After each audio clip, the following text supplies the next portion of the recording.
crezi, jură-te că l-ai ascuns. Ia uite-mă!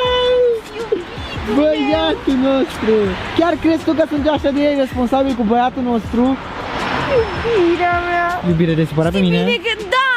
A, iubirea mea. Știi bine că Pani e copilajul meu mic. Nebunul de baby face prank-uri de-astea cu tine. Iartă-mă, iubirea mea, n-am vrut să Mi-e te... și rău. Dar tu știi că când m-am pregătit, mamă, deci am pus camere peste tot, peste tot m-am Jură-te, presat. adică Da. tu ai prins peste tot? Da, peste tot. Peste tot, sunt cred că vreo 3 cadre exterioare, unul în interior. Am avut multe camere plus și telefonul Deci tu meu. te-ai pregătit ca lumea Normal.